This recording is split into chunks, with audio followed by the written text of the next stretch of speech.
Kristo, naweza kusalimu jirani. Pia nataka kusalimu wale walio online. Bwana awabariki sana. Bwana awabariki wale ambao wanaungana nasi. Tunatuma salamu kwa jina la Yesu Kristo. Ningetaka tuombe na tusome Bible zetu. Kama kuna wageni wamekaribishwa kwa jina la Bwana wetu Yesu Kristo, wajisikie wakiwa huru.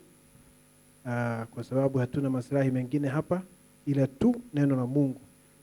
Kwa sababu Biblia inasema mwanadamu hataishi kwa mkate lakini kwa kila neno. Kwa hiyo hatuna mengine ambao tunadhamini isipokuwa neno la Mungu.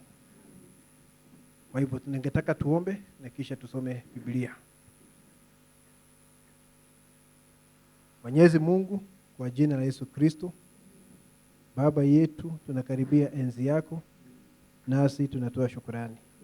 Asante Bwana kwa siku ya leo Bwana ambao umetukirimia ili tuweze kuja pamoja katika ushirika, tutimize maandiko. Mahali ambapo tai watakusanyika, mzoga utakuwa pale. Kusema waaminio halisi watakuwa mahali ambapo kuna neno ambalo limefunuliwa katika majira. Ninaomba kupitia neno lako Bwana ujenge imani ya kila mmoja wetu. Mungu wetu, kusudi la ujumbe ni kufanya kila muaminio aweze kuwa kama Bwana wetu Yesu Kristo, ambaye ni mzaliwa wa kwanza miongoni mwa ndugu wengi. Sasa Bwana, kupitia neno lako zidi kujenga kila mmoja wetu ili hatimaye tuweze kuwa na hiyo sura na umbo la Yesu Kristo, kimo cha mtu mkamilifu ndani ya Kristo. Mungu wetu, mahitaji tulionao ni mengi. Kuna yale mahitaji ya kiroho. Ninaomba ya kwamba ushughulikie mahitaji ya kila mmoja wetu, wewe uliye chemichemi na uliye mwingi wa rehema. Na Baba yetu wa mbinguni, kuna wengine ambao wanateseka katika mwili kwa sababu ya maradhi. Ninaomba unyoshe mkono wako wenye nguvu ili uweze kuguza miili yao na kuweza kuondoa maradhi yote. Kazi ya shetani dhidi ya watoto wako ninaomba uiharibu.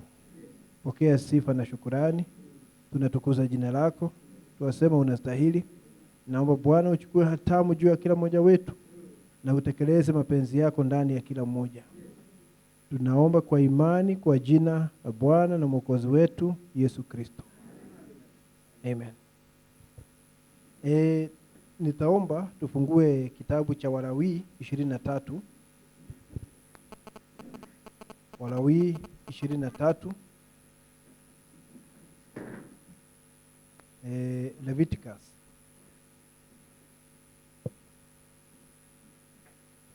Ningetaka tusome mstari wa 26 mpaka 32, 26 mpaka 32.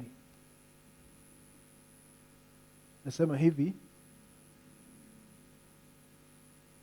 Kisha Bwana akanena na Musa na kumwambia, lakini siku ya 10 ya mwezi huo wa 7 ni siku ya upatanisho. Itakuwa kusanyiko takatifu kwenu, nanyi mtazitesa nafsi zenu, nanyi mtasongeza sadaka kwa moto kwa njia ya moto.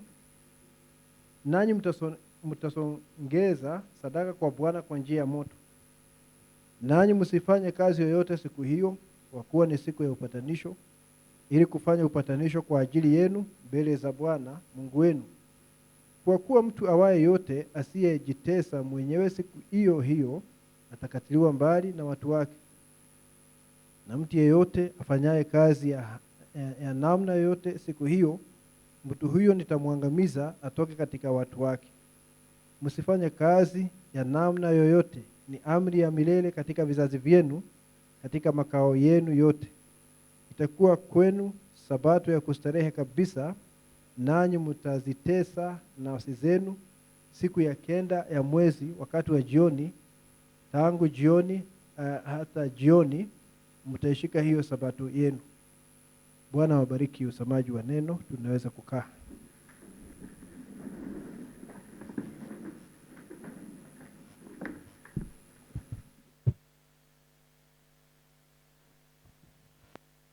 Baada ya kusoma maandiko hayo, ninajua majira haya ni majira ya joto sana, Kwa hiyo nitajaribu nisiende muda mrefu ili tuweze kutoka mapema. Lakini cha muhimu sana ni kusikia neno, na hilo neno ulipokee katika moyo wako, lifanyike sehemu ya hazina ya kiroho katika maisha yako. Na ningetaka kuongea, nimekuwa nikiongea juu ya ujumbe wa saa hii, ujumbe wa wakati wa mwisho katika maandiko. Na siku ya leo ningetaka, chini ya kichwa hicho, ningetaka kuongea juu ya siku ya upatanisho. Siku ya upatanisho, niweze kuonesha vile ambavyo siku ya upatanisho waliokuwa nayo Israeli inafanana na ujumbe wa siku hii. Ningetaka kuonesha jambo hilo. Mara moja kwa mwaka, siku ya 10 ya mwezi wa 7, kuhani mkuu alikuwa anatoa sadaka kwa ajili ya wana wa Israeli, na anaingia mahali patakatifu sana palipo na utukufu wa Shekina ambao ni uwepo wa Mungu.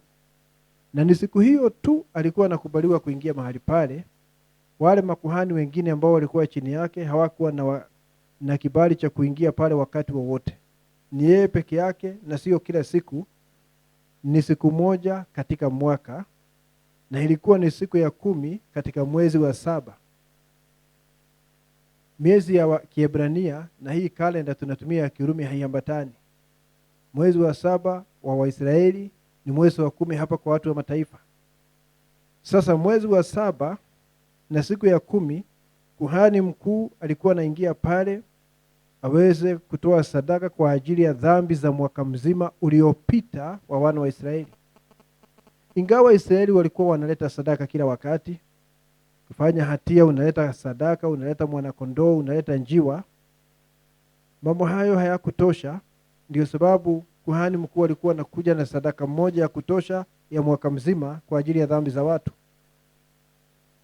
Na kwa sababu sitaki kuingilia hayo mambo sana ya vile alikuwa anafanya hii, anaingia pale, anatoka, anarudi pale, details, ama tuseme ukitaka kuangalia hayo mambo kwa kina, vile ambavyo kuhani alikuwa anafanya siku ya upatanisho, unaweza kurudi nyuma hapo katika Walawi, usome Walawi mlango wa 16, Leviticus 16. Ukisoma hapo unaweza kuona hayo mambo kwa kina, kile ambacho kilikuwa kinafanyika. Singetaka kuingia kwa details namna hiyo, lakini kile ambacho kilikuwa kinafanyika ni hiki. Siku hiyo ya 10 ya mwezi wa 7 ndio ilikuwa siku ya upatanisho. Na unajua kupatanisha ni kuleta watu wawili ambao walikuwa wamefarakana, walikuwa na uadui, basi wanaletwa pamoja, atonement. Wakati mwanadamu alianguka katika shamba la Eden, alitenganishwa na Mungu, na pakawa na bonde pale ambalo inatenganisha mwanadamu na Mungu. Na sasa wakati Bwana Yesu Kristo alikuja, alikuwa ni Mungu na alikuwa ni mwanadamu. Yesu alikuwa ni Mungu na alikuwa ni mwanadamu, ili aweze kuunganisha ama kupatanisha Mungu wa mbinguni na mwanadamu wa hapa duniani. Biblia inasema Mungu ni roho. Wale wamwabudu katika roho na kweli. Mwanadamu naye aliwekwa katika mwili wa nyama na damu, japo tunajua mwanadamu ndani yake kuna nafsi na roho, na ni vitu vya kiroho. Vimewekwa katika huu mwili, akaanguka katika mwili. Na sasa akawa ni adui ya Mungu, ametenganishwa na uzima wa milele, yuko upande wa mauti. Na kama Mungu hatafanya jambo, basi mwanadamu atapotea. Na Mungu mwenyewe akatengeneza sadaka, na sadaka si mtu mwingine, Mungu alituma aweze kufia watu wengine. Sadaka ni Mungu mwenyewe, alikuja kwa mfano wa Yesu Kristo. Na kwa sababu amechukua mwili kama wa binadamu katika hiyo ofisi, akajiita mwana wa Mungu, lakini kwa kweli ni baba aliyekuwa ndani ya ule mwili. Sijui kama unajua hivyo. Huwezi kumuona baba kwa njia nyingine. Hata ukifanya nini, lazima umuone baba kupitia Yesu Kristo. Yesu akasema hakuna mtu ajaye kwa baba ila kwa njia ya mimi. Kwa sababu Mungu asionekana. Biblia inasema katika Timotheo, Mungu anaishi katika nuru ambayo hakuna mtu anaweza kukaribia. Na kama huwezi kukaribia nuru hiyo, basi hatuna matumaini ya kumjua ama kuhusiana naye isipokuwa yeye ajitokeze kwa sababu ya kupenda kwake. He lives in an approachable light. Na sasa ndio sababu huo unasikia ujumbe ukisema, ninaangalia kwa macho ya imani, ninaona kitu kama mtoto, nuru ambayo ni kama mtoto kutoka kwa kifua cha baba. Na hiyo nuru ndio inaitwa na wale wanasoma Bible Logos. Naona jambo hilo. Na hiyo nuru ndio ilikuwa nguzo ya moto ambayo iliongoza wana wa Israeli. Mwishowe ikajivika mwili, ikasimama hapa duniani. Na hiyo nuru ni Mungu akiwa amejiwakilisha miongoni mwa viumbe vyake, akiwa ndani ya mwili. Ndio maana pia Waibrania inasema Yesu Kristo ni chapa halisi ya vile Mungu alivyo. Ukipata kumjua Yesu Kristo kwa njia ya ufunuo, umejua Mungu. Mungu si siri kwako tena. Sisemi umejua kila kitu, lakini nimesema umemjua Mungu. Na kumjua Mungu ni uzima wa milele. Si kujua kuhusu Mungu. Unaweza kuelezwa maneno mengi ambayo yanahusu Mungu, lakini humjui kama mtu binafsi. Kumjua Mungu ni uzima wa milele. Haleluya. Mungu na aturehemu sana ili tuweze kuelewa neno lake, kwa sababu neno hili ndilo tumaini letu. Brother, sister, wakati wetu ni kuisha unaisha. Tumefika mwisho wa dahari. Wanaandaa vita vya tatu vya ulimwengu. Wanaandaa chapa ya mnyama. Wanaandaa mambo haya yote. Na sisi tunafungilia mambo haya yote. Israeli wanatakiwa wapate unabii wao kupitia Musa na Elia. Lakini biharusi wa Kristo wa mataifa akiwa hapa, mambo hayo hayawezekani. Nabii anasema lazima tuondoke katika jukwaa ili haya mambo yaweze kutimia. Kwa hivyo Mungu atusaidie na aturehemu tuweze kupokea kila chembe ya neno. Tusichukue ni kawaida, tusichukue for granted wakati tunapata nafasi kama hizi za kusikia neno la Mungu. Ni wakati kila mmoja aweze kufungua moyo wake, neno lianguke ndani ya moyo wake, liweze kumletea imani ya kumsaidia kuwa mshindi katika kizazi hiki na kuleta imani ya kunyakuliwa. Kupatanisha watu ni kuleta watu wawili pamoja ambao walikuwa wamefarakana. Na ni muhimu sana kupatanisha watu. Si ajabu maandiko yanasema ni heri wale ambao wanapatanisha wengine. Blessed are the peace makers. Ni heri ambao wanapatanisha wengine, kwa sababu wataitwa wana wa Mungu. That's true. Na huyu mtu wakati anatoa sadaka hizi, kuhani mkuu alikuwa ni kupatanisha Israeli na Mungu. Anaenda pale anatoa sadaka ili dhambi za Israeli za mwaka uliopita ziweze kufunikwa. Kwa sababu unajua damu ya wanyama haina uwezo wa kuondoa dhambi za mwanadamu. Haina uwezo. Ilikuwa inafunika mpaka wakati Kristo atakuja aweze kuondoa dhambi za wanadamu. Lakini Mungu anakubali jambo hilo, kwa sababu utaratibu huu wote ni yeye alikuwa ameagiza. Kwa hivyo Mungu alikuwa anakubali utaratibu huu. Tunajua ile maskani vile ambavyo ilivyokuwa. Ile maskani ulikuwa unatokea upande wa mashariki, unaingia kwenye lango, unaingia kwa compound. Na ukiingia hapo, kitu cha kwanza kukutana nacho hapo ni madhabahu ya shaba. Mahali ambapo wanaua miili ya wanyama na kuteketeza. Na kutoka hapo, hapa kuna basin. Wananawia mikono hapo makuhani kabla na baada ya kuchinja wale wanyama. Na kutoka hapo kuna pazia ya kwanza. Ukipita hiyo pazia ya kwanza, unaingia mahali palipoitwa patakatifu. Ni nini kilikuwa pale? Pale walikuwa na meza ambayo ilikuwa inawekelewa mikate. Na hiyo mikate ikienda kabla ya kuharibika wanaitoa, wanaleta mingine. Na katika hiyo sehemu walikuwa na kinara cha taa, ambacho kilikuwa ni kinara cha taa na kilikuwa na matawi 7. Na wamewasha taa hizo ama kinara hicho, na kwa hivyo matawi hayo 7 yanaangazia chumba kile.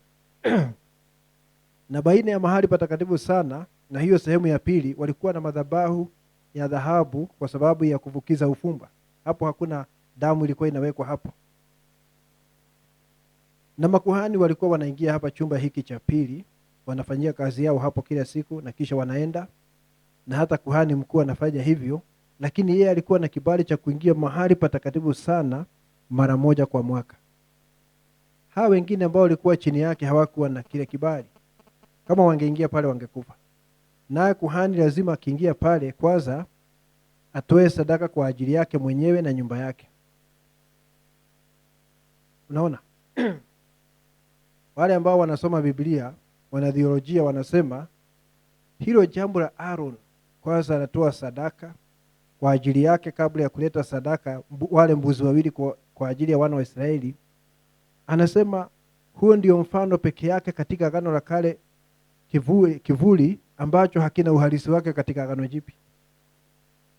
Kwa sababu najua katika Agano Jipya kuhani ni Yesu Kristo, na yeye hakuwa na dhambi kama Aaron kwanza. Kwamba Yesu Kristo ajitolee sadaka kabla ya kututolea sadaka. Wanasema hivyo. Kwa hiyo ikifika mwezi wa 7 na siku ya 10, maandalizi yanafanywa ili kuhani aweze kuingia pale, na palikuwa na mbuzi wawili kwa ajili ya jambo hilo. Mbuzi mmoja wanaua na anaenda pale patakatifu sana, mahali utukufu wa Shekina, na utukufu wa Shekina pale ni kusema ni kuwepo kwa Mungu juu ya kiti cha enzi. Kiti cha enzi kilikuwa ni nini pale, ama kiti cha rehema? Ni sanduku la agano. Lile sanduku la agano lilikuwa na kifuniko. Kifuniko hicho unaweza kuona vibao vya mawe pale ambavyo Musa aliandika pale chini ya nguzo ya moto akaweka pale ndani, na hiyo ni hukumu ya Mungu. Na kifuniko cha hilo sanduku la agano, kifuniko ndicho kilikuwa kinaitwa kiti cha rehema. Na hapo ndio damu ilikuwa inawekwa pale na kuhani mkuu. Na katika hicho kifuniko Musa alitengeneza makerubi wawili ambao wanaangaliana, lakini wanaangalia chini. Mmoja anaangalia hivi, mwingine hivi, wakiangalia pale chini, na utukufu wa Mungu ulikuwa unashuka unaning'inia baina ya hao makerubi wawili. Na huu utukufu wa Mungu ambao ulishuka hapo ni Mungu yule ambaye alikuwa anaongea na Musa pale awali katika mlima Sinai. Na sababu ya hii pazia kuwa hapa, ya kwamba huwezi kuingia mahali patakatifu sana, ilikuwa inaonyesha kwamba binadamu hajaruhusiwa kuingia katika mtu wa uzima mpaka hapo, kwa sababu alitenda dhambi akatolewa katika mtu wa uzima, akatolewa katika bustani. Hajaruhusiwa kuingia pale, maana sadaka ya kweli ya kumwezesha binadamu kuingia mahali patakatifu sana haijatolewa. Na hiyo ndio sababu baadaye wakati Yesu alipokufa, pazia ndani ya hekalu likapasuka kutoka juu mpaka chini. Lakini hapa ilikuwa ni bado.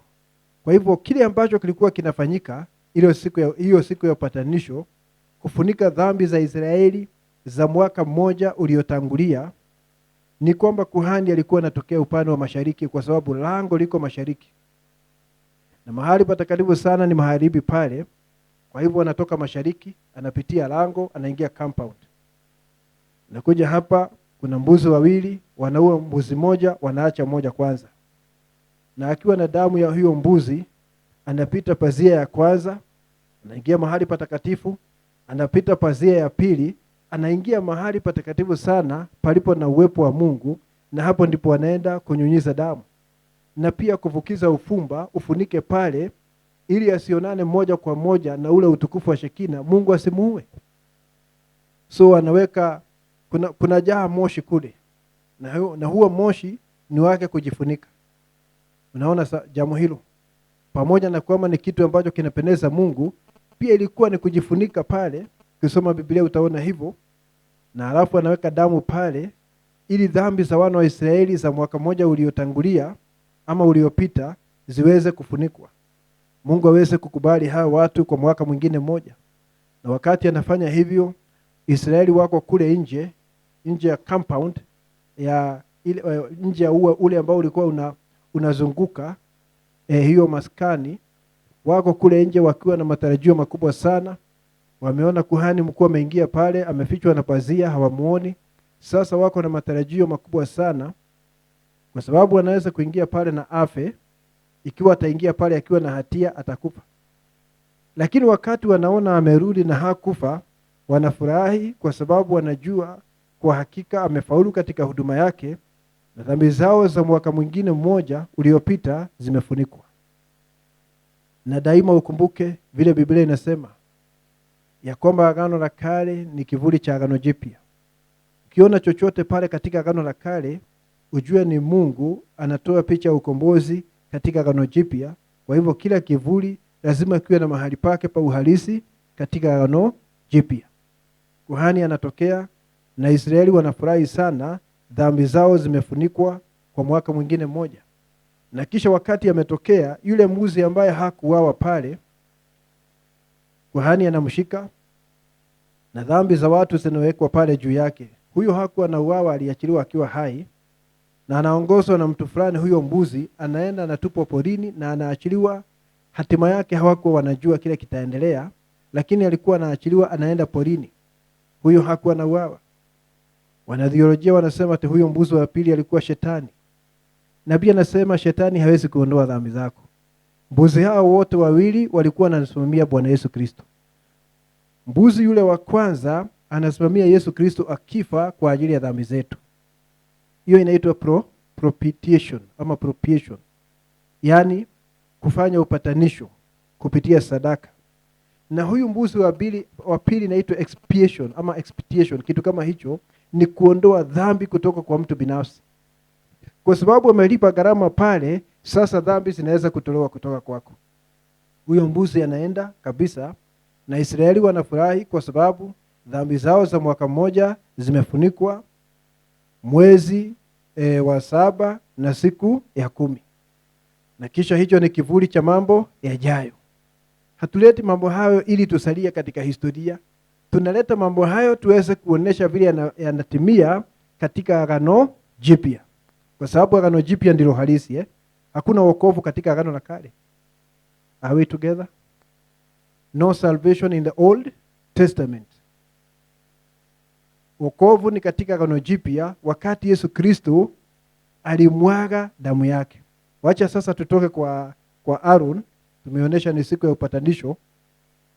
Na nikasema ukitaka kusoma details unaweza kwenda katika Walawi 16 uweze kusoma details. Lakini sasa tukija kwa Yesu Kristo, yeye ndiye alikuwa sadaka ya kweli. Lakini tazama hapa, huwa tunasema Agano la Kale ni kivuli cha Agano Jipya. Na ningetaka uangalie hapa. Uangalie hivi. Katika Agano la Kale, hii ni maskani, mahali ambapo Mungu alishuka na akaweka uwepo wake pale, na hapa nje wanaua miili ya wanyama, wanapeleka damu hapa ndani. Mambo hayo yote yalikuwa ni kivuli cha Yesu Kristo, lakini yametengana. Kwa sababu maskani haikuwa kuhani. Kuhani alikuwa ni mwanadamu. Maskani ilikuwa ni structure. Ni kitu ambacho wamesimamisha pale, mahali Mungu anaweza kuabudiwa. Na kisha kama ni kondoo ama ni mbuzi anauawa, yule mbuzi si maskani na si kuhani. Kila kitu kilikuwa kimetengana na kingine. Lakini sasa ukija wakati wa Bwana Yesu Kristo, yeye ndiye alikuwa mambo haya yote. Kama unaweza kuamini. Sijui kama tunaamini yeye ndiye alikuwa maskani. Kwa sababu Mungu alikuwa ndani ya Kristo, akipatanisha ulimwengu na nafsi yake. Tunaamini hayo? Yesu ndiye alikuwa sadaka. Yohana akasema, tazameni mwana-kondoo wa Mungu aiondoaye dhambi ya ulimwengu. Tunaamini yeye alikuwa sadaka, na yeye ndiye kuhani mkuu. Tunaamini ni kuhani mkuu. Yeye ndiye alikuwa haya mambo yote yakiwekwa pamoja. Unaona? Ndio sababu Biblia inasema aliye na mwana yuna uzima. Asiye na mwana hana uzima. Yesu ndiye mambo yote. Brother, sister, haijalishi utapata mafanikio aina gani hapa duniani. Ukimkosa Yesu umekosa kila kitu. Si ajabu Yesu alipowauliza wale wanafunzi, hawa 70 wameenda, nyinyi mnataka kwenda? Wale 12. Na hapo Petro akasema, twende kwa nani? Na ni wewe uliye na maneno ya uzima. Na hata siku ya leo muaminio halisi anasema hivyo. Niende wapi kwingine? Na ujumbe ndio uzima wa milele. Na Yesu Kristo ndio uzima wa milele.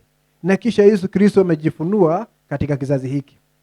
Hakuna mafanikio ya maana kama mtu hata kuwa na uhusiano na Mungu aliye hai. Mafanikio ni kuchanganyikiwa. Ati wewe unataka kuwa celebrity, nataka kuwa na jina hapa katika dunia na huna uhusiano na Mungu. So what? Mwisho wa hilo jambo ni nini? Ni kupotea tu na uache mafanikio yako yote hapa. Unafikiri kule chini sasa, kule kuzimu, saa hii Michael Jackson ni celebrity? Ni nduru anapiga pale akiteswa na mapepo. Na wale wengine ambao walikuwa ni watu mashuhuri, lakini sasa hana uhusiano na Mungu.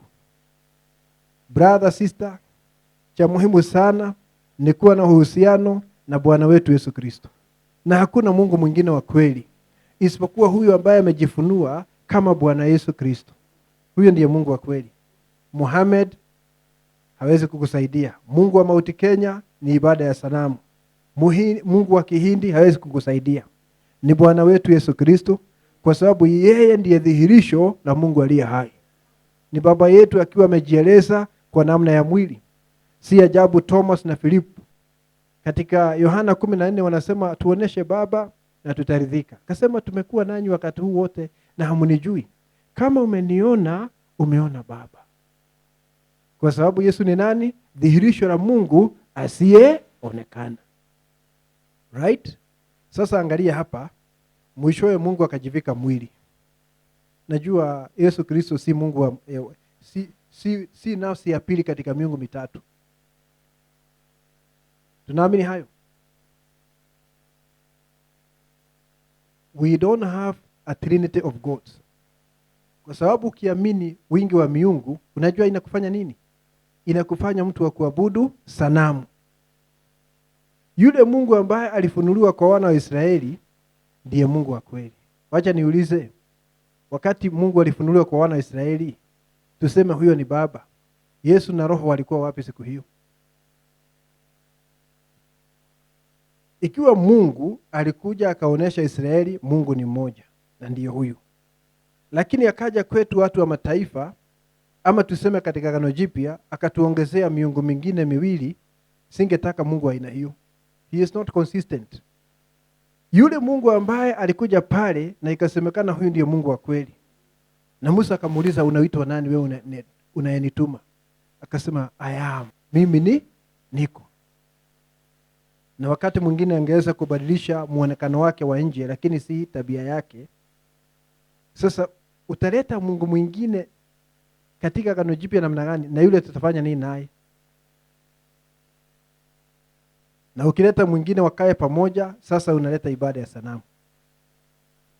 Yule Mungu ambaye alikuwa na wana wa Israeli ndiye alijivika mwili akatokea katika zile Injili 4. Tunaamini hayo? Is not another person. Is the same God. Na sasa amekaribia binadamu zaidi, kwa sababu kule awali angekuwa juu yao, lakini sasa ameanza kutembea nao. Ndio sababu unasikia Yohana akisema tulishika uzima wa milele ukiwa ndani ya mwili. We handled the word of eternal life. Kwa sababu uzima wa milele ni mtu, Yesu Kristo. Uzima wa milele si mahali pa kijiografia, mahali utaenda uishi siku ambazo hazina mwisho. Uzima wa milele ni mtu, Yesu Kristo. Alisema hivi wakati alienda kufufua Lazaro, mimi ndimi uzima na ufufuo. I am the life and the resurrection. Amen. Mungu ambaye alikuwa juu ya Israeli nguzo ya moto, ndiye huyu ameshuka, ameanza kuita akina Petro, anatembea nao kule Galilaya. Mafarisayo walikuwa wanampinga. Na Yohana 8 inaonyesha vile walimpinga. Akachukua mawe wampige kwa sababu ya neno ambalo walikuwa analeta. Akasema nimefanya tu mambo mazuri. Mbona mnataka kunipiga kwa mawe? Wakasema hatukupigi kwa mawe kwa sababu ya mazuri yoyote uliyofanya. Tunakupiga kwa mawe kwa sababu wewe ukiwa binadamu unajifanya Mungu. Yaani watu wanashtaki Mungu kwa kile alicho. Si kujifanya alijifanya Mungu, alikuwa ni Mungu katika mwili. Kasema ninyi, na Yesu anawasihi tu, nyinyi mnasema nyinyi ni watoto wa Ibrahimu. Ibrahimu aliona siku yangu na akafurahi sana. Ai, wewe hujafika miaka 50 na unadai kumuona Ibrahimu? Hebu tuulize, Ibrahimu aliona Yesu? Alimuona katika Agano la Kale. Ibrahimu alikutana siku moja na Melkizedeki na akapatiwa divai na mkate. Si ni kweli? Ibrahimu siku nyingine aliona wanaume watatu wakija kwake, na mmoja alikuwa ni Mungu katika mwili, na akasujudu kwa sababu huyo alikuwa ni mwana wa Adamu katika Agano la Kale. Na sasa Yesu anasema Ibrahimu aliona siku yangu. Anasema wewe hujatimu miaka 50 na umemwona Ibrahimu. Akasema Yohana 8 mstari wa 58, kabla Ibrahimu kuwepo mimi niko. Ni nani yule alituma Musa kwenda kule kwa wana wa Israeli? Musa alipouliza, na sasa umenitokea, sikuwa ninakujua hapo awali, na sasa unanituma. Sasa nikienda kule na hawa watu lazima waniulize maswali. Wangetaka kujua mandhari, background ya hili jambo. Waniulize Mungu ambaye amekutuma anaitwa aje? Nitawaambia nini? Kasema waambie mimi niko. Huyo ni mimi niko katika Agano la Kale. Na Yesu akiongea na Mafarisayo akasema kabla Ibrahimu kuzaliwa mimi niko. Mimi niko katika Agano Jipya. Na haisemi sisi tuko. Najua kama ingekuwa hivyo, kama ingekuwa ni wengi, sasa huyu Agano Jipya angesema sisi tuko. Kwa sababu mimi niko alikuwa ameongea. Sasa mwingine akiongea ni sisi, alisema mimi niko. Na Mungu ni consistent. Lazima afanye vile alifanya katika Agano la Kale. Na ni yeye yule. Inakuambia nini? Wakati nguzo ya moto hiyo ambayo ilikuwa ni dhihirisho la Mungu iliongea na Musa na kusema mimi niko, wakati huo hakuwa amejivika mwili wa binadamu. Lakini sasa akamejivika mwili kwa sababu hii sadaka ambayo amekuja kutoa kwa ajili ya binadamu inahitaji damu. Na Mungu ni roho Akiwa roho hawezi kumwaga damu. Lakini ninataka usikie jambo hapa Tusiwe na hili wazo la kipagani, tukisema Mungu ni roho, tufikiria kwamba Mungu hana form, hana umbo, ameenea kama upepo kila mahali. Huo ni upagani. God is one solid piece. Mungu yuko na utu mahali na ni one solid piece. Na kisha anaanza kujinyosha. He is a being, not the wind. Yeye si kama upepo. Yeye yuko mahali na yuko na utu. Na nabii anasema hajaenea vile ambavyo upepo umeenea. Wakati tunasema Mungu yuko kila mahali, omnipresent, sio kama upepo. Yuko kila mahali kwa sababu anajua kila kitu na ana uwezo wote. Lakini anaishi mahali fulani. Nabii anasema hata anaishi mahali fulani, hata anaishi ndani ya nyumba ambayo inaitwa mbinguni. He is one solid piece. Alafu anaanza kujinyosha kulingana na ile kazi ambayo anafanya. Tusiwe na mawazo ya kipagani ya kuona Mungu amenea kama upepo, something formless, kitu ambacho hakina namna. Ni kama puff of wind namna hiyo. Huyo si Mungu. He is one solid piece. Na huyo Mungu katika Agano la Kale ndio huyu sasa ambaye amejivika mwili katika Agano Jipya.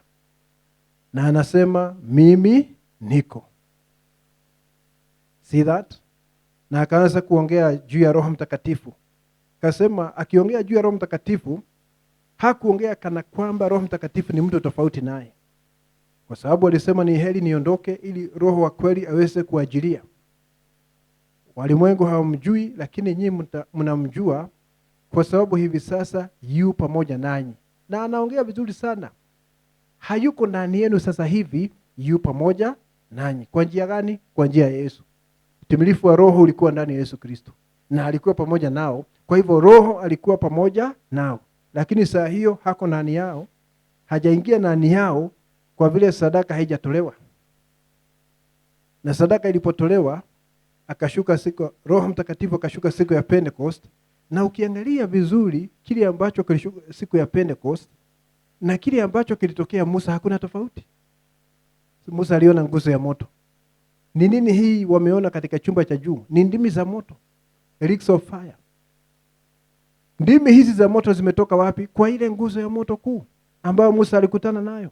Ili uone sasa wakati unajazwa na Roho, is not the third person of the Trinity. Si mtu wa tatu katika miungu mitatu, ni sehemu ya Mungu kwa sababu ni sehemu ya nguzo ya moto. Na hiyo nguzo ya moto ni Mungu. Kwa hivyo Baba, Mwana na Roho sio watu watatu, ni hatua tatu za Mungu mmoja akifanya kazi. Ndiye huyo Baba pale na Israeli juu yao. Ndiye huyo ambaye ameshuka amejivika mwili, katika Injili tunamuona, lakini ni yeye yule. Unaona? kwa ajili ya mwili akajiita mwana. Na kutoka siku ya Pentecost akawa na uhusiano wa karibu zaidi na mwanadamu. Ule uhusiano Mungu alikuwa nao katika Agano la Kale haukuwa karibu kama uhusiano ambao alikuwa nao na akina Petro, kwa sababu anatembea nao. Huo ulikuwa ni wa karibu zaidi, yuko pamoja nao. Hayuko tu juu yao, yuko pamoja nao. Lakini ule uhusiano ambao Mungu alipata kuwa nao kutoka siku ya Pentecost na kuendelea ni wa karibu zaidi kuliko Yesu akiwa na mwili. Kwa sababu hakuwa tu pamoja nao, alikuwa ndani yao. It is coming closer all the time. Nafikiri tunaona jambo hilo. Sasa Bwana Yesu akiwa hapa, ule mwili ndio ulikuwa sadaka, kwa sababu uhai wa Mungu uliokuwa ndani, Mungu hawezi patikana na mauti. Mungu hawezi kufa. Kwa hiyo wakati Yesu alienda pale akafa, kile kilikufa ni mwili. Na huo mwili ukaweza kuwa sadaka kwa ajili ya dhambi za wanadamu. Kwa maana wakati Yohana alikuwa anajulisha watu kwa Yesu ili Yesu aingie katika huduma yake, alipomuona akija kubatizwa, Yohana sasa akaambia watu wote.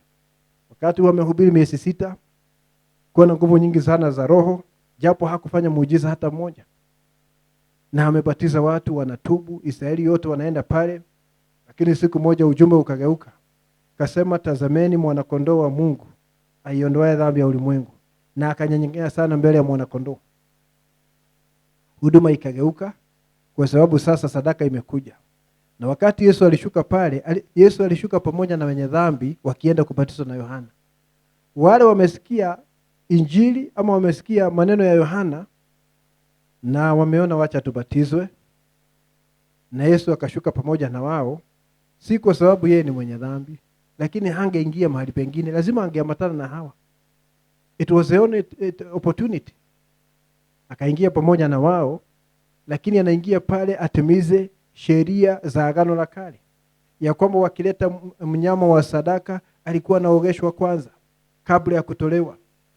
Na hapa Yesu Kristo, kwa sababu ni mwana-kondoo wa Mungu aiondoe dhambi ya ulimwengu, lazima aogeshwe kwanza kwa njia ya ubatizo, na kisha sasa ajulishwe kwa umma sadaka. Na baada ya miaka 3 tunajua akapelekwa pale Calvary ili aweze kufa kwa sababu ya dhambi za wanadamu. Asingekwepa msalaba, maana alikuja kwa ajili hiyo. Atiakae tu na akina Petro wafurahie waone miujiza, mwishowe haingesaidia, kwa sababu gharama kwa ajili ya dhambi za wanadamu ilikuwa inahitajika. Lakini siri ya Mungu ni kubwa sana.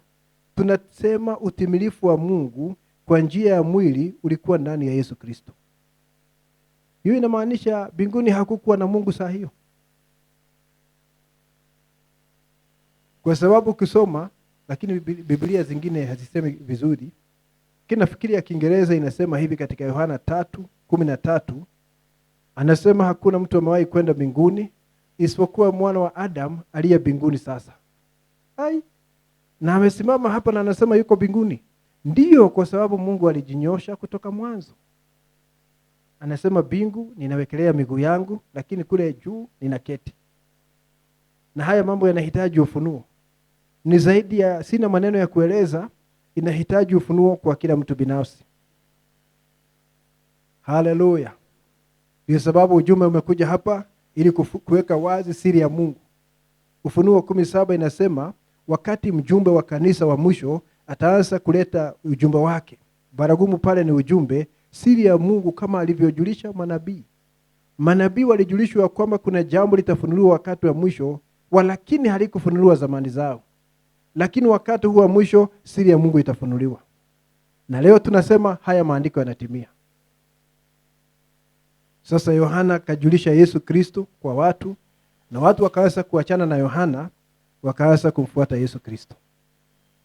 Naona hata wewe kama ulikuwa katika hiki kiwango na uambiwe hiki kiwango kimefika hapa, lazima uachane na hicho kiwango uingie hiki kiwango. Ukitaka kutoka hapa kwenda Marekani, huwezi kuanza hapa na ndege. Utaanza na motokaa uende kwenye uwanja wa ndege. Ni kweli?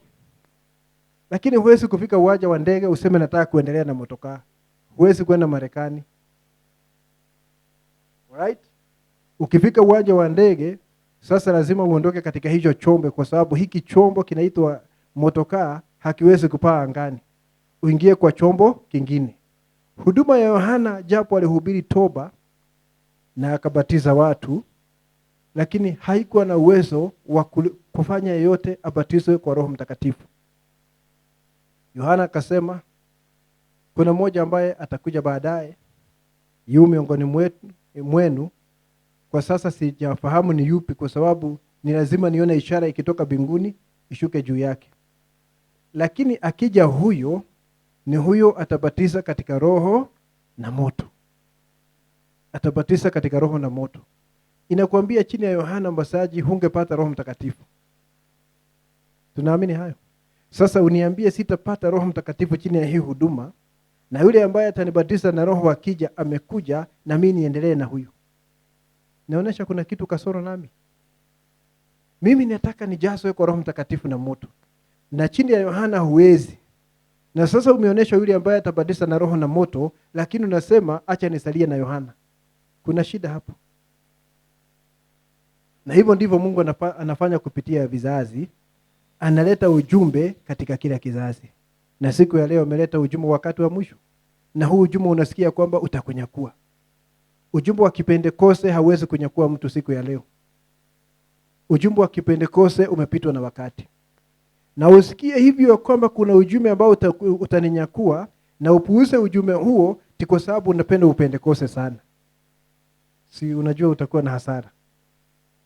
Is that true, brother? So akajulisha Yesu, na Yesu watu wakaanza kumfuata.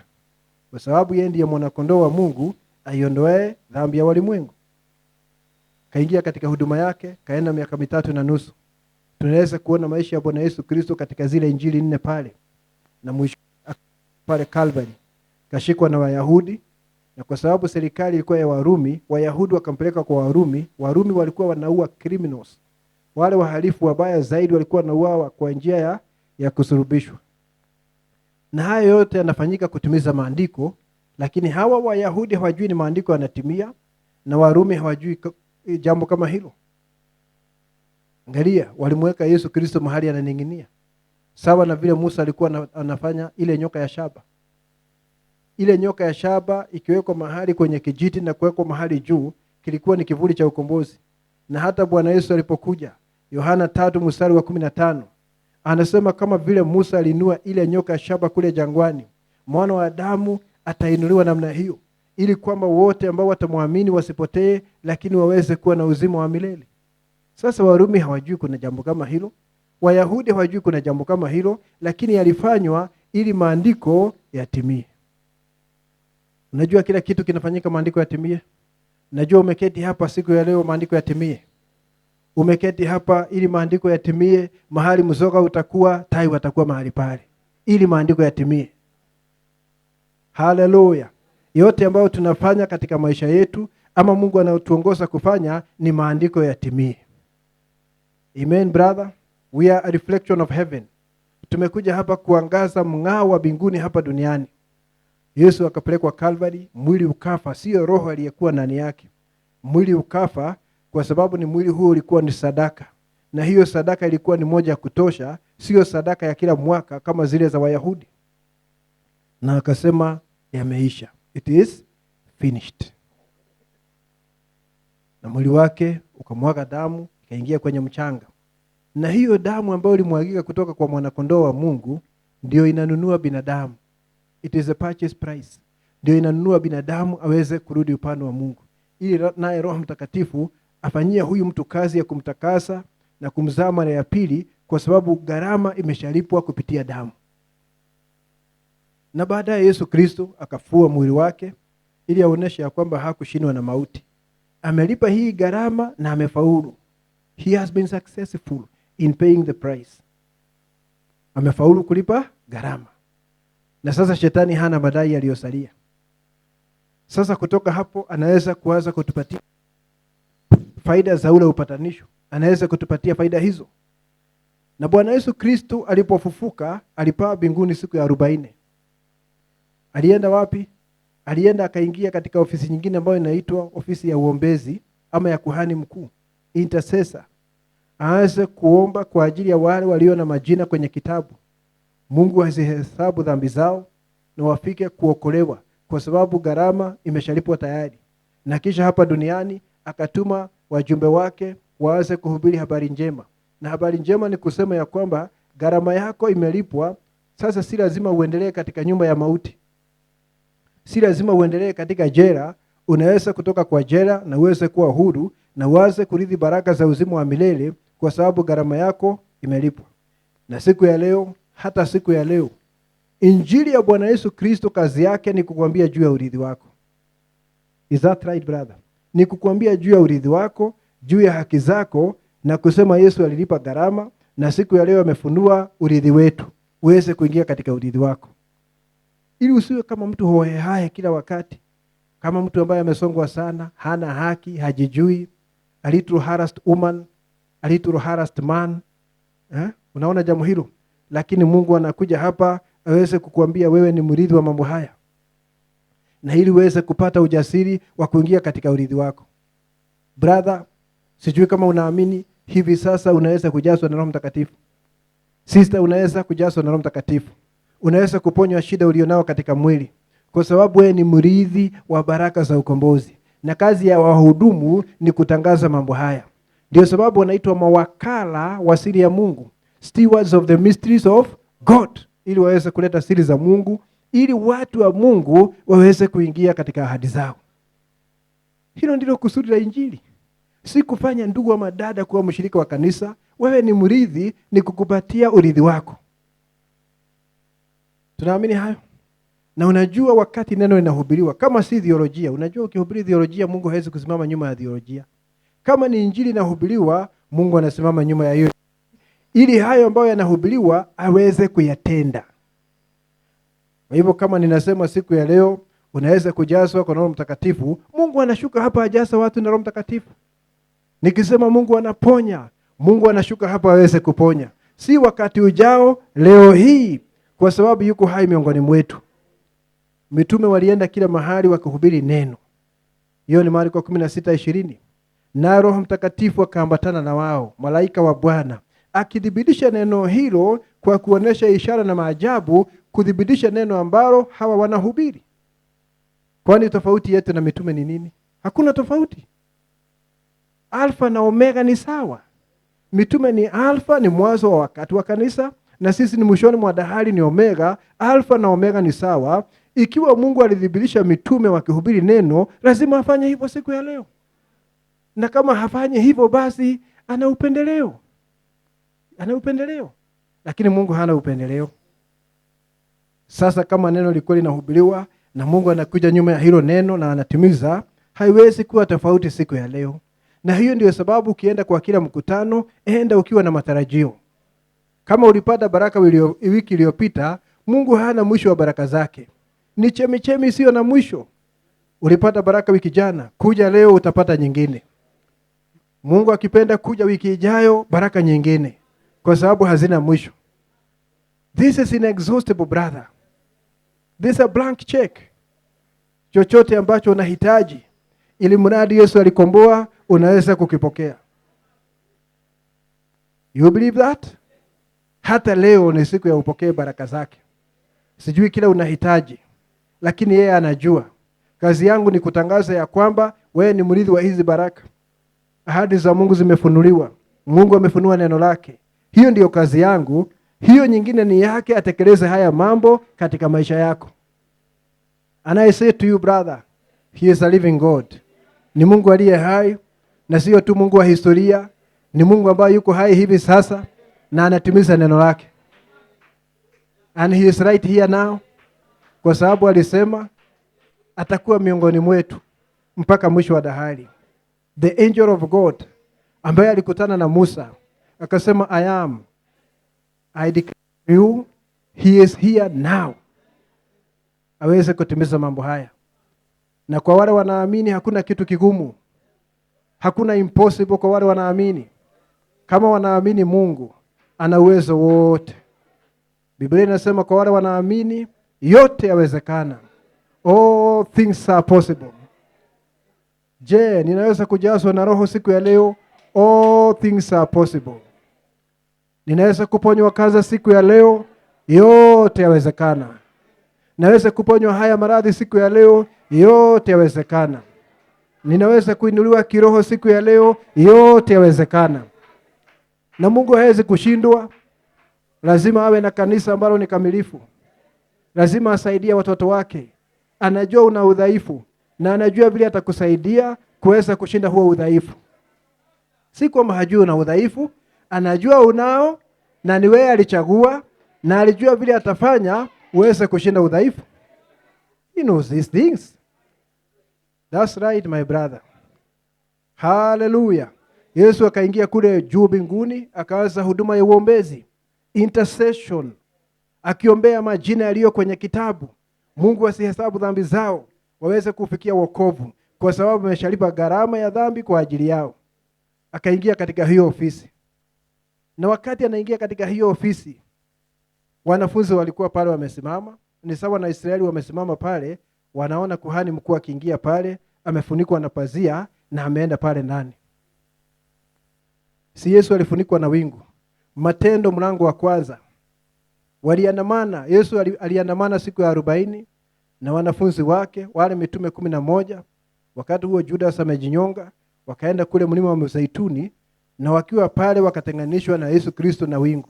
Akafichwa na wingu sawa sawa na vile Elia alifanywa wakati na Elisha. Kwa sababu mambo ya Elisha na Elia ni sawa na Yesu na kanisa. Akafunikwa na wingu, akaondolewa ili aingie mbinguni, aanze kazi ya uombezi, intercession, kuhani mkuu, mediatorial work, kifanya watu wapatane na Mungu kupitia huduma yake kule mbinguni. Hebu tusome Biblia katika Waebrania mlango wa 9. Tuende mlango wa 9 katika Waebrania. Chapter 9.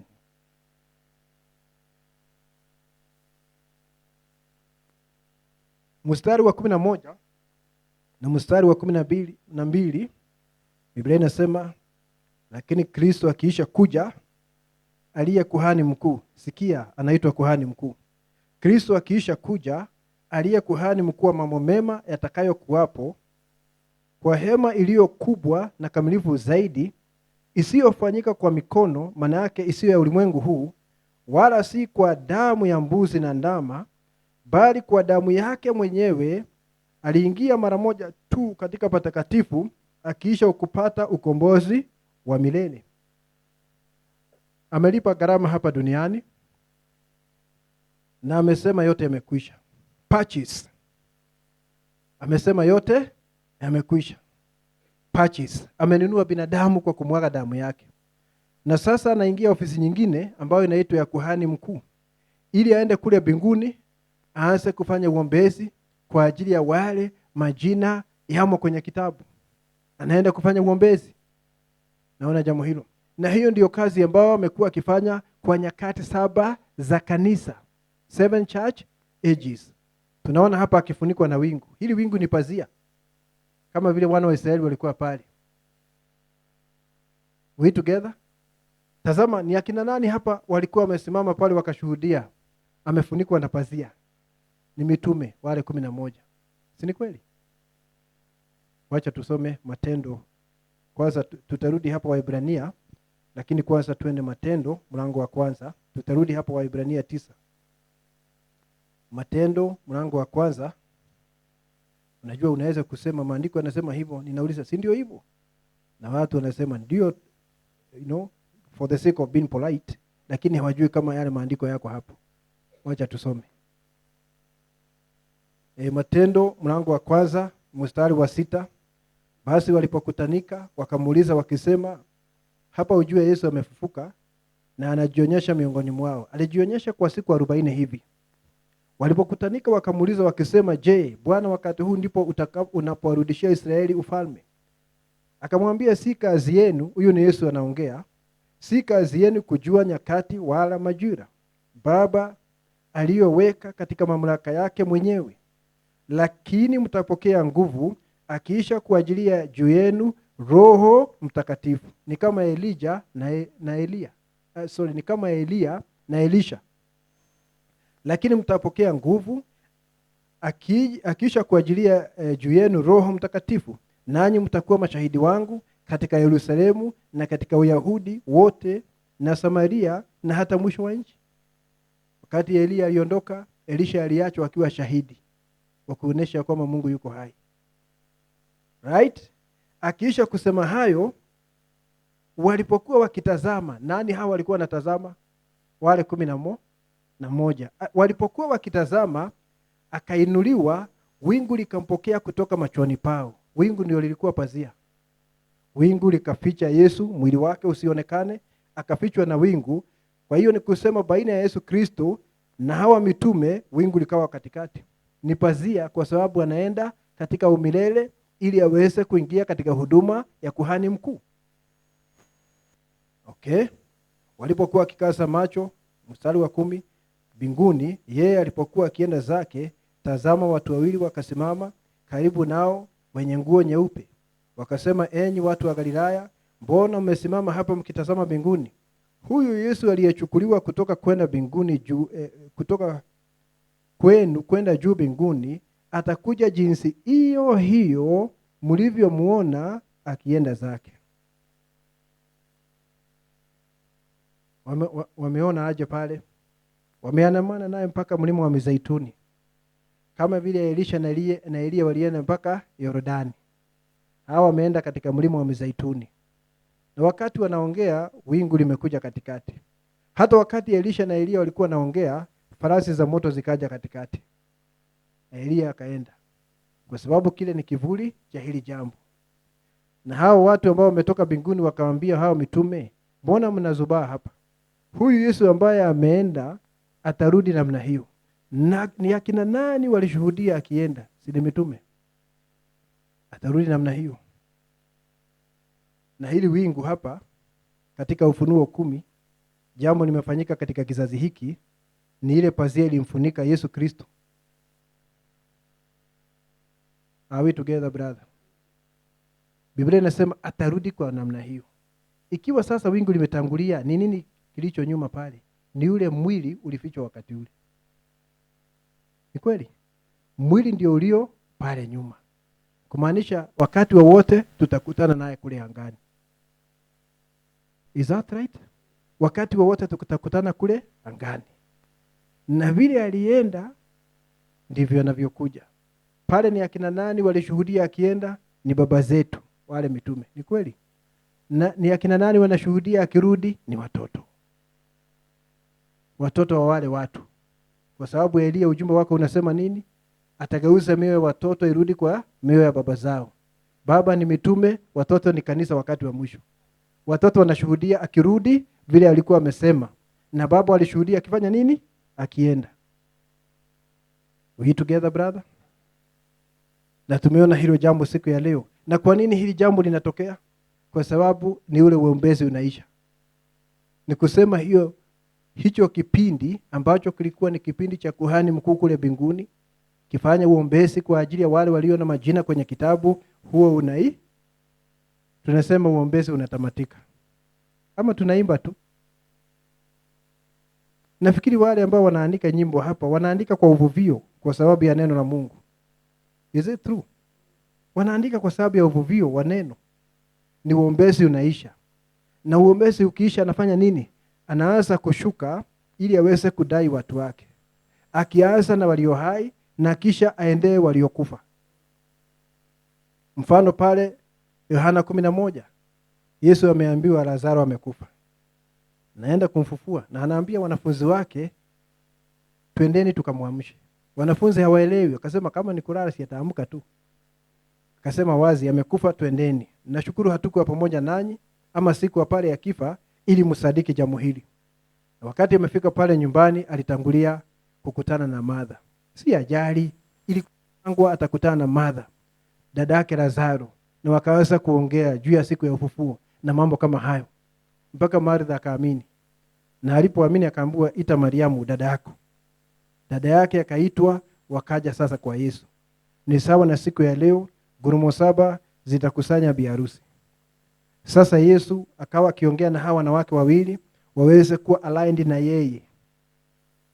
Si kimwili atuwapange mstari, lakini katika imani. Wakome kusema ya kwamba ufufuo ni siku ya mwisho, waweze kuona ufufuo ni mtu Yesu Kristo. Wakati walisadiki kile ambacho Yesu anasema, basi akawaingiza katika kazi ya kufufua yule ambaye amelala. Wakaondoa ule mwamba. Na Yesu akaita Lazaro. Lazaro nafsi haikuwa hapo. Mwili ndio ulikuwa hapo, nafsi ilikuwa imeenda katika dimension nyingine. Kwa hivyo wakati alitana Lazaro, ile nafsi ikasikia mahali ilikuwa. Ikarudi ikaingia katika ule mwili na huyu mtu akatoka. Tena hajatoka na ule ugonjwa uliomuua. Naona jambo hilo. Hajatoka na ule ugonjwa uliomuua. You understand? Wakati nabii alifufua yule samaki, matumbo yalikuwa kando na mwili ulikuwa kando. Wewe unafikiri alienda kule na majeraha kule kwenye maji? Alikuwa amepona. Alikuwa whole. Yule samaki aliingia kwenye maji akiwa mzima. Is that true, brother? So unaona siku ya leo amekuja kudai watu wake. Kwa sababu amelipa gharama kule Calvary na amefanya uombezi kupitia hii miaka 2000 ambayo ni nyakati 7 za kanisa kuanzia Efeso mpaka Laodikia.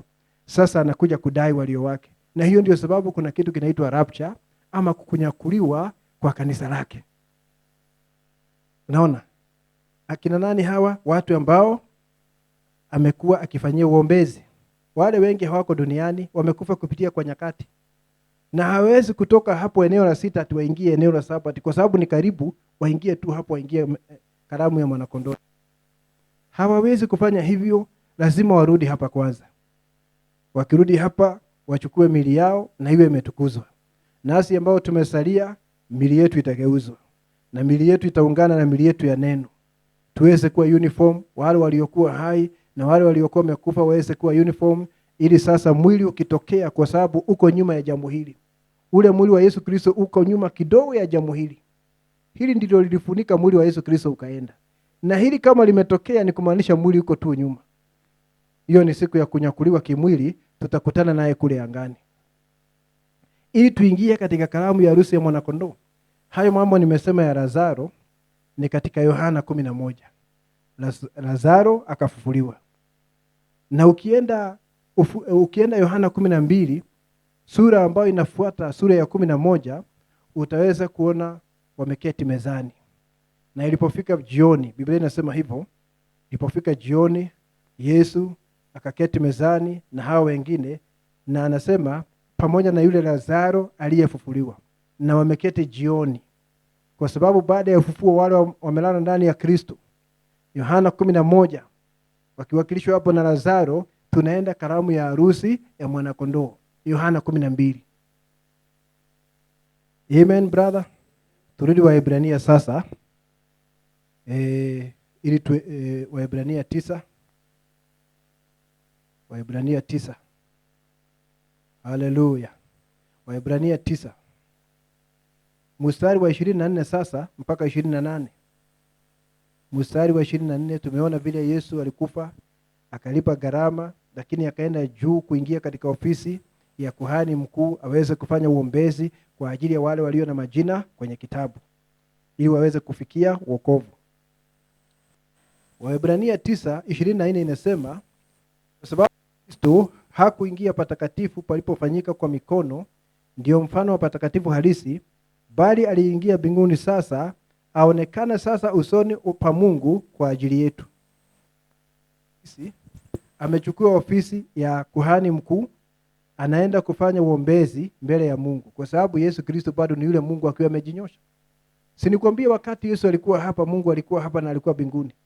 Kwa sababu ni projection, Mungu anajinyosha, ametoka katika umilele, ameingia katika wakati. Yuko mbinguni na yuko hapa. Lakini inahitaji ufunuo. Hiyo inahitaji ufunuo. Mungu na atujalie. Alright? Akaingia mbinguni, aonekane sasa usoni pa Mungu kwa ajili yetu. Anakufanyia uombezi. Wala si kwamba ajitoe mara nyingi kama vile kuhani mkuu aingiavyo katika patakatifu kila mwaka kwa damu isiyo yake. Agano la kale hilo. Kama ni hivyo, ingalimpasa kuteswa mara nyingi tangu kuwekwa misingi ya ulimwengu, lakini sasa mara moja tu. Yesu alikufa mara moja tu. Hawezi kuangikwa tena. Katika utimilifu wa nyakati amefunuliwa azitangue dhambi kwa dhabihu ya nafsi yake. Aondoe dhambi kabisa kwa dhabihu ya nafsi yake. Na kama vile watu wanavyowekwa kufa mara moja na baada ya kufa hukumu, kadhalika Kristo naye akisha kutolewa sadaka mara moja azichukue dhambi za watu wengi, atatokea mara ya pili pasipo dhambi kwa hao wamtazamiao kwa wokovu. Je, kuna watu wanamtazamia saa hii? Haleluya. Wakati Aaron ama kuhani yote mkuu alikuwa anaingia pale, anaenda pale kufanya kazi ya uombezi, akimaliza watu wako hapa wanamtazamia, wanafurahi sana. Na yule ambaye aliingia mahali patakatifu zamani za mitume na akaenda, tumepatikana hapa siku ya leo. Tulikuwa tunatazamia. Najua muaminio saa hii hatakiwi awe na wazo la kimadhehebu. Ati tunangoja siku moja Yesu atakuja na hujaona akija na akifanyika dhahiri katika maisha yako. Kwa sababu kuja kwa Yesu ni mambo matatu. Biblia inasema katika Wathesalonike wa kwanza, 1 Thessalonians chapter 4, mlango wa 4, mstari wa 16 na 17, kuja kwa Bwana naoneshwa kwa namna hii ya kwamba atashuka na mwaliko, number 1. Number 2, sauti ya malaika mkuu. Number 3, parapanda ya Bwana. Na wale waliokufa watafuka kwanza, wakageuzwa mili, na sisi tuliosalia mili yetu itageuzwa. Wacha nikwambie ndugu, katika hiki kizazi kuna waaminio ambao hawatakufa. Na wale wanakufa si kusema si bi harusi ama wanapotea. Ni vile Mungu alichagua kabla ya misingi ya ulimwengu. Sisi ni akina nani kumwambia Mungu namna ya kufanya kazi? Kuna waaminio ambao hawataonja mauti, lakini mili yao itagauzwa. Kila mmoja akifa, kwa mfano, unajua maandiko yatavunjika. Enoch atakuwa akisimamia nani? Na Enoch alikuwa ni kivuli cha mambo yajayo. Nabii aliulizwa swali. Tunasikia kuna manabii wawili watakuja Jerusalem waanze kuhubiri, ambao ni Musa na Elia. Nabii akasema ndio, kwa sababu kufa lazima wafe. Ndio sababu wakati aliulizwa itakuwa ni Musa na Elia kabisa ama ni watu tofauti walio na ule upako, akasema sijajua vizuri, inaweza kuwa ni Musa na Elia kabisa wale wa Agano la Kale, ama inaweza kuwa ni watu wengine walio na ule upako. Akasema inaweza kuwa ni Musa na Elia kwa sababu hawakufa lazima wafe. Akauliza na Enoch basi, kama hawa lazima wafe na Enoch basi. Enoch hawezi kufa kwa sababu utaondoa vivuli vyote sasa. Lazima pawe na kivuli pale cha watu ambao hawatafanya nini? Hawataonja mauti. Kuna watu hawataonja mauti. Na ni Mungu alichagua ni akina nani kutoka kabla ya misingi ya ulimwengu. Na wako duniani siku ya leo. They are walking the streets of this world. Wako duniani siku ya leo na hawataonja mauti. Tunaamini haya. Na Paulo anasema ni siri moja ambayo haikuwa inajulikana. Akasema nataka kuambia juu ya siri nyingine ya kwamba hatutalala sote. Na yeye alilala. Lakini anajiweka pale kwa sababu ni sehemu ya kanisa la Bwana aliye hai. Lakini kuna watu hawataonja mauti. Si unaona ili Lazaro afufuliwe kulihitajika kuwa na watu walio hai wa familia yao. Ili afufuliwe kulihitajika kuwa na watu walio hai wa familia yao. Na hao watu walikuwa na sehemu katika kufufua Lazaro. Na siku ya leo kuna sauti ya malaika mkuu inaingia ndani ya watu walio hai kwa ajili ya kufufua wale wengine. Anasema sauti ile ile ambayo ilifufua Lazaro ndio itafufua watakatifu wa nyakati 7 za kanisa. Are we together? Sasa angalia, wacha sasa tuje kwa hili jambo specifically tuweze kuja kwa hili jambo hapa. Ujumbe wa saa hii ni kuonesha vile ambavyo siku ya upatanisho inafanana na ujumbe ambao Mungu ameleta siku ya leo. Mungu ameleta nabii na Mungu ameshuka hapa aweze kufunua siri yake. Kama unaweza kuamini, hili ndilo jambo Musa alipatana nalo kule jangwani. Na hili jambo likamwambia mimi niko. Na hili ndilo jambo ambalo Paulo alipatana nalo likamwambia mimi ni Yesu unayetesa. Kwa sababu hakuna Mungu wawili, Mungu wa Agano la Kale ndiye Mungu wa Agano Jipya. Na ndiye Mungu wa mwishoni mwa dahari. Yehova wa Agano la Kale ni Yesu wa Agano Jipya. Alitoka kwa nguzo ya moto akaingia katika kinyago cha mwili wa binadamu. Is that right, brother? Are these things real? Amen. Nabii alikuwa anapambanua watu. Katika ile filamu unaweza kuona. Anaambia mtu mambo yake, akwambia ninakuona hapa. Hata ulikuwa umeambiwa usije kwa huu mkutano kwa sababu mimi ni mchawi. Watu wanamuita hivyo. Alafu anauliza, are those things the truth? Nami nakuuliza leo, haya mama nimesema, are these things true? Kama haya ni ukweli, unajua Mungu anawajibika kudhibitisha neno lake.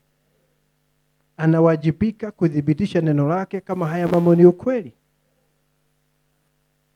You see that? Sasa nimekuonesha kuhani akitoka mashariki. Wakati wa Aaron anaingia compound, wanaua mbuzi hapa, naenda na damu kule mahali patakatifu sana na ni magharibi. Ametoka mashariki ameenda magharibi pale, anaenda kuweka damu pale, na kisha sasa anarudi na watu wanamngoja. Sasa nataka niongee juu ya ujumbe wa saa hii peke yake, ukioneshwa na siku ya upatanisho katika Agano la Kale. Na kwa nini kuhani mkuu? Kwa nini kuhani mkuu alikuwa anaenda pale? Tumeshasema anaenda pale kufunika dhambi za wana wa Israeli za mwaka mmoja. Kwa sababu wamepungukiwa. Si wamepungukiwa? Wapentena dhambi kupitia huo mwaka, wamepungukiwa, na sasa Mungu anaweza kwenda aondoe, afunike dhambi zao wote za mwaka mmoja. Na sasa hapa tuko mwishoni mwa dahari. Wakati tulifika mwisho wa dahari na Mungu akatuma nabii, kanisa lilikuwa ni kanisa aina gani? Limepungukiwa, limejaa mambo ya watengenezaji. Limejaa mambo ya watengenezaji. Unaona? Tunahitaji kitu zaidi ili tuweze kuondolewa ule udhaifu. Tunahitaji kitu zaidi tuweze kuondolewa ule udhaifu. Kwa hivyo siku ya leo ni lazima tuwe na mmoja kama kuhani mkuu. Lazima tuwe na mtu mmoja kama kuhani mkuu. One like the high priest. Are we together? Mmoja kama kuhani mkuu ili aende pale apokee kitu kwa niaba yetu. Kuhani akiingia pale alikuwa anapokea nini? Alikuwa anapokea msamaha wa dhambi zinafunikwa kwa niaba ya wana wa Israeli. Na siku ya leo lazima tuwe na mtu ambaye ataenda pale aweze kupokea kitu kwa ajili yetu. Tusome ujumbe hapa. Tusome ujumbe kwa haraka kidogo. The first seal, muhuri wa kwanza. Ningetaka usikie muhuri wa kwanza unavyosema hapa.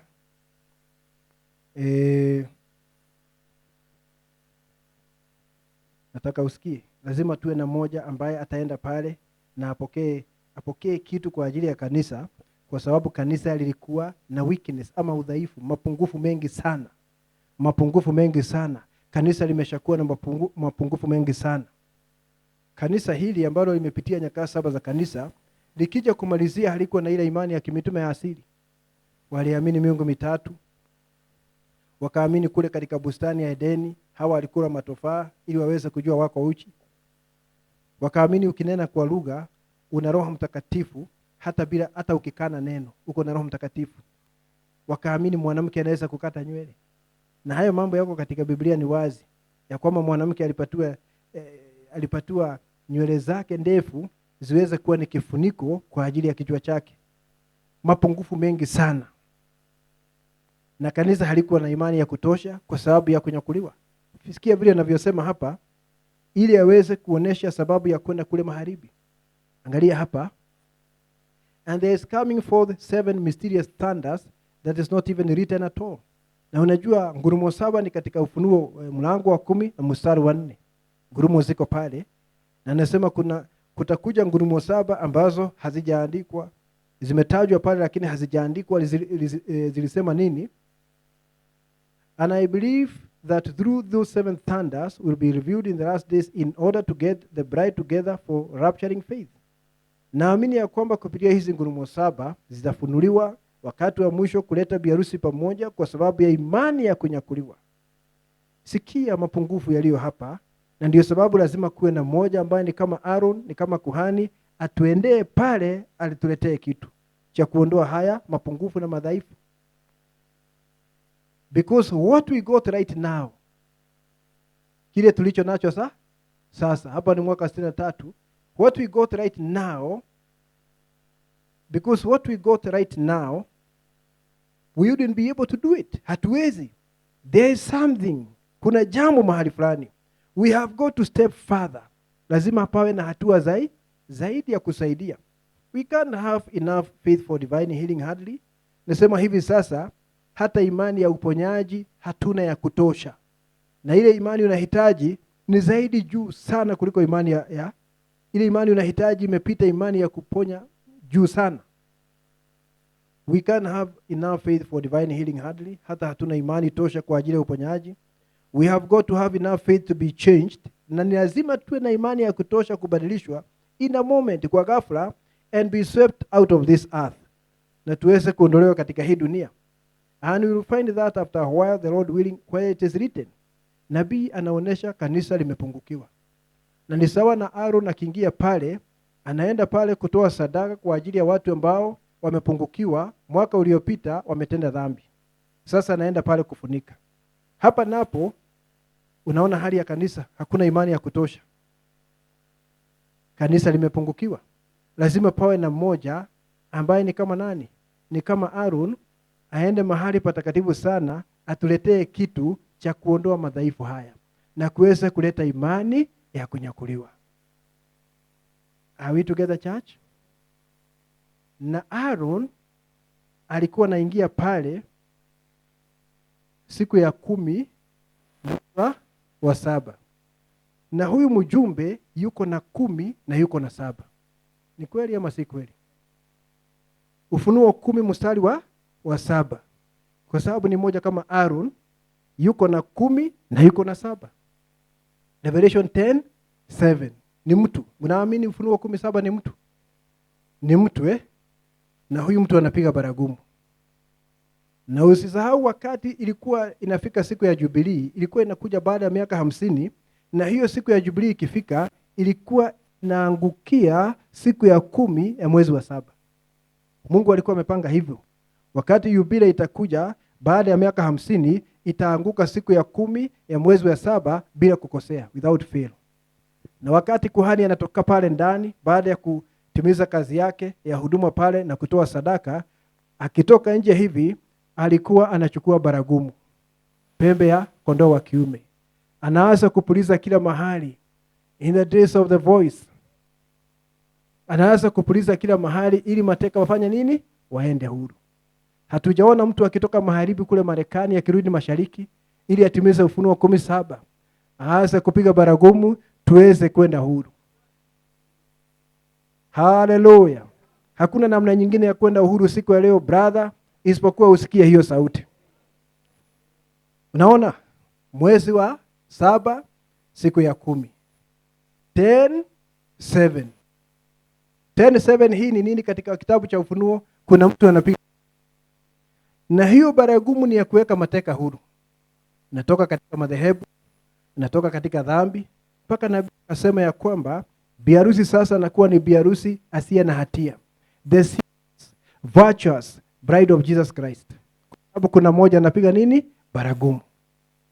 Ningetaka ndugu zetu ama sister tuweke mapu ya Marekani hapa dakika moja, alafu niweze kukuonesha hili jambo. Kwa sababu nasema hivi, ujumbe wa saa hii katika maandiko, lakini siku ya leo ninaongea juu ya siku ya upatanisho.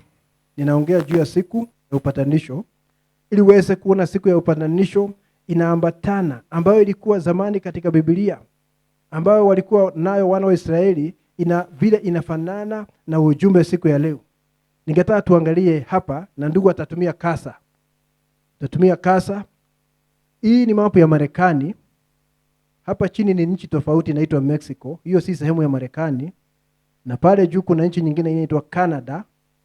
Na hiyo sio sehemu ya Marekani, lakini mataifa haya mawili, Marekani ni hii ambayo imeandikwa mambo huku ndani. Marekani na Canada zinaitwa North America. Amerika ya kaskazini, lakini Canada ni nchi tofauti. Ingawa Trump ameanza kufanya mzaha kisema tungetaka kunyakua Canada iweze kuwa jimbo la 51. Najua yeye ana mzaha mwingi sana. Sasa ningetaka uangalie upande huu hapa hivi, hii ni bahari ya Atlantic. Hii ni bahari ya Atlantic upande huu, na upande ule unaitwa West Coast. Hii ni East Coast. Upande ule unaitwa West Coast. Ule ni ufuo wa bahari wa magharibi. Kule ni California na yale majimbo mengine. Ndio sababu unaona mahali California iko, unaona Los Angeles hapo, mji mkuu wa California, alisema itaingia kwenye bahari ya Pacific. Kwa sababu ya laana, itaingia kwenye bahari ya Pacific.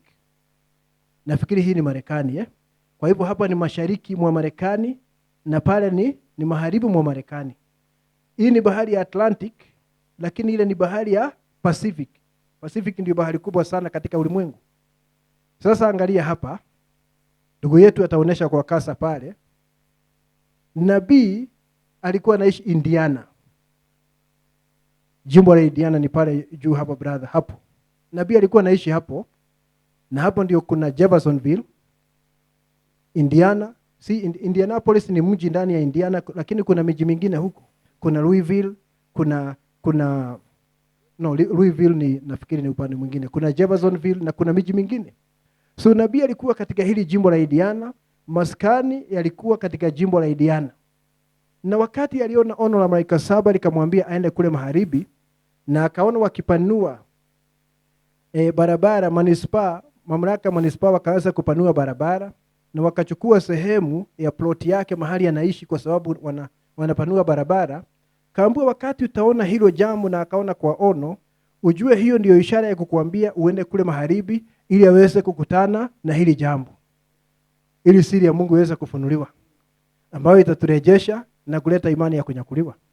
Kwa hivyo akachukua familia yake, akaanza kwenda magharibi. Akapita haya majimbo yaliyo hapa katikati.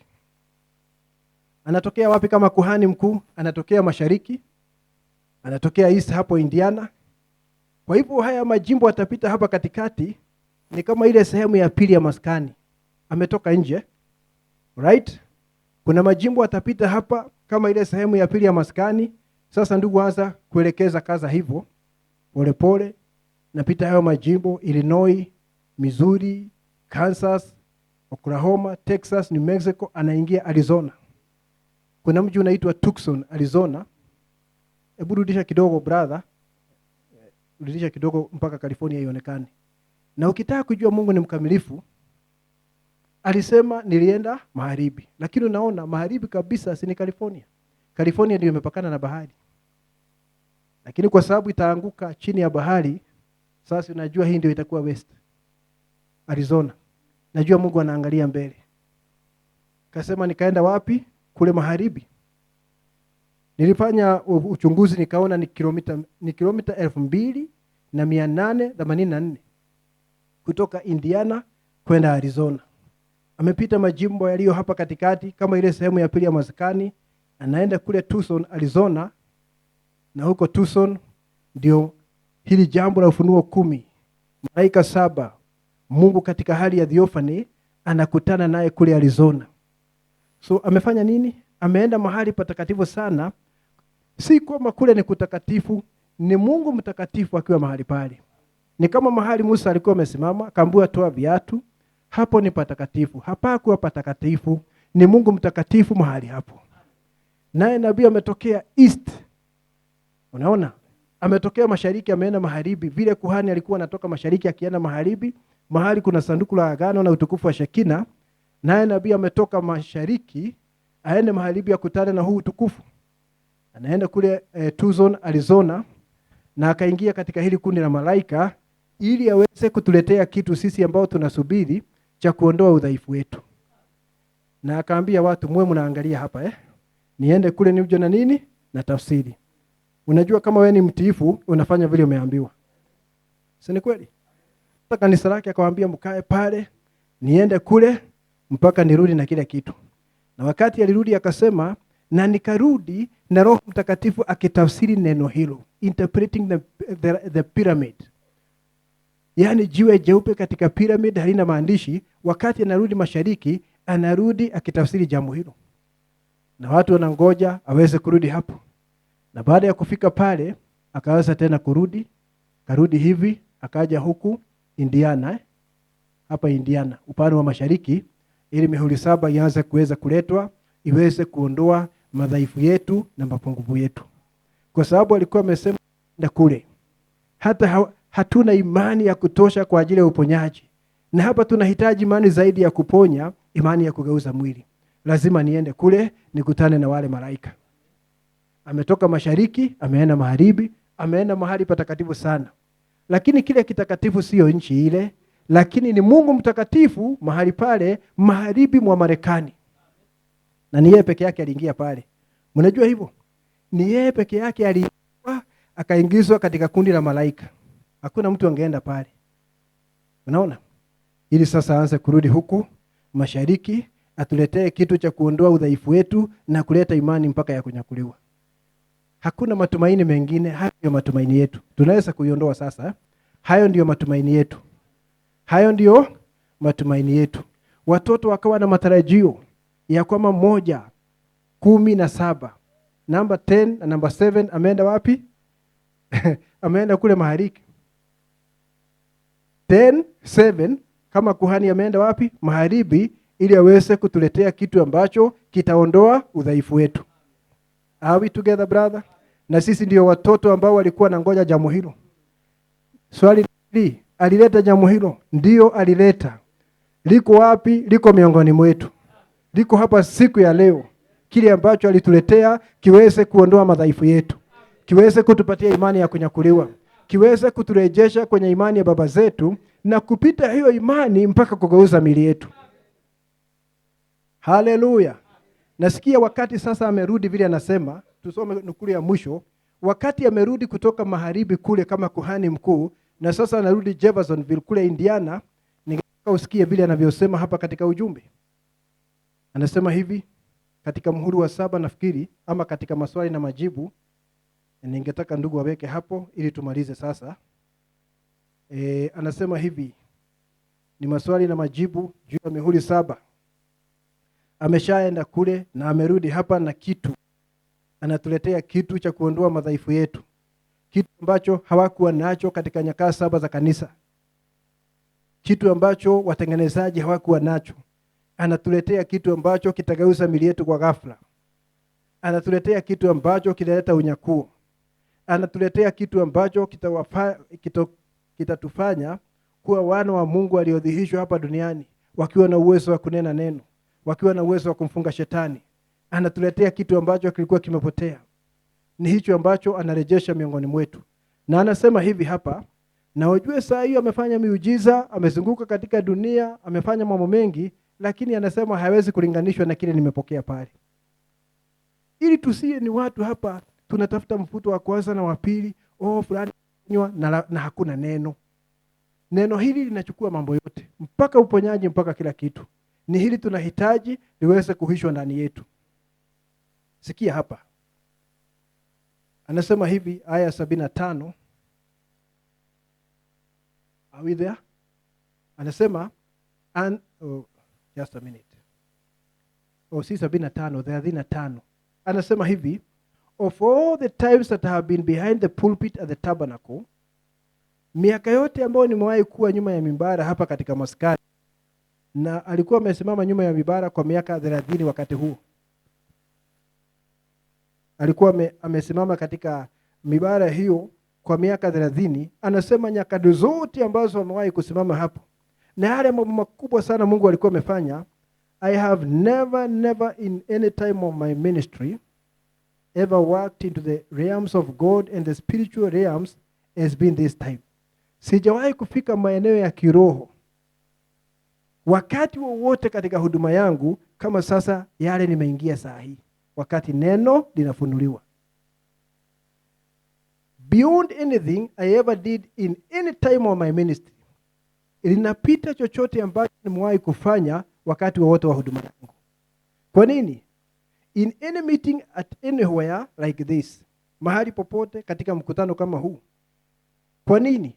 Hii ndio sababu. Anasema mostly, mara nyingi ama kwa kawaida, it is on healing. Imekuwa tu ni mikutano ya uponyaji, na inakuwa ni ajabu sana. Lakini sasa majira yanageuka, kuna kitu kingine hapa. This is the revealing of truths by the same spirit. Same spirit. Sasa unaona kufunuliwa kwa ukweli kunapita uponyaji juu zaidi, kwa sababu hii truth ama huu kweli ambao unafunuliwa ni huo utageuza mwili wako. Anasema sijawahi kufika maeneo haya katika masuala ya kiroho, kwa sababu sasa ni kufunuliwa kwa ukweli. Lakini anasema hivi, roho yule ambaye alikuwa anatekeleza uponyaji ni yeye huyo anayefunua ukweli, kwa sababu hakuna roho mbili za Mungu. Roho wa Mungu ni mmoja. Yule roho ambaye alikuwa anahusika katika uponyaji ni huyu ambaye anatekeleza, anafanya nini? Anafunua ukweli. Na huu ukweli ukifunuliwa ni huo unaondoa madhaifu ambao tumekuwa. Naona kuhani mkuu anaingia pale afunike dhambi za watu. Watu wamepungukiwa. Na wakati anatoka wanafurahi, wanaona amefaulu. Sijui kama unajua wakati nabii aliona ono, simekuambia wakati mwingine nikakwambia, kama kuhani mkuu angeingia pale ndani akiwa na dhambi, angeuawa. Tunaamini hayo? Ndio sababu akiingia pale walikuwa nafunga mguu wake kwa mnyororo. Akifa pale huwezi kwenda kuchungulia, mnavuruta nje. Navutwa natolewa pale. Na hapa napo nabii wakati aliona hili jambo na akaona mlipuko. Sijui kama unajua, anasema nitauawa katika ule mlipuko. Kwa sababu ni kama kuhani mkuu. Anasema I could be killed. Hakusema I will be killed, I could be killed in this explosion. Huenda nikauawa katika huu mlipuko. Ni kama kuhani mkuu tu. Lakini hakuuawa kwa sababu ni kitu alikuwa nakabidhiwa kwa ajili yetu cha kuondoa udhaifu wetu na kuweza kuleta imani ya kunyakuliwa. Na wakati siri za Mungu zinafunuliwa, brother sister, basi ni kugeuza mioyo yetu na kuleta imani ya kunyakuliwa. Tunarudishwa kwenye imani ya baba zetu na miili yetu inageuzwa. Haleluya. Hayo ndiyo matumaini yetu.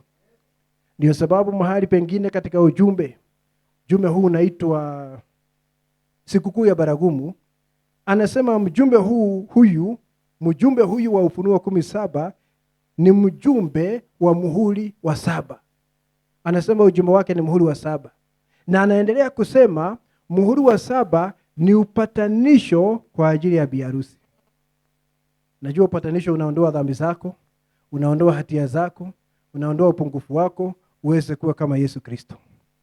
Kwa sababu kuna mmoja alienda pale, akakutana na malaika, akarudi upande huu ili aweze kutuletea kitu cha kuondoa hii shida yote tuliyo nayo. Brother, hili ndilo jambo tunafaa tukumbatie kwa mioyo yetu yote. Hili ni zaidi ya kurukaruka. Ni zaidi ya kwenda katika stadium tuseme leo tuna miujiza.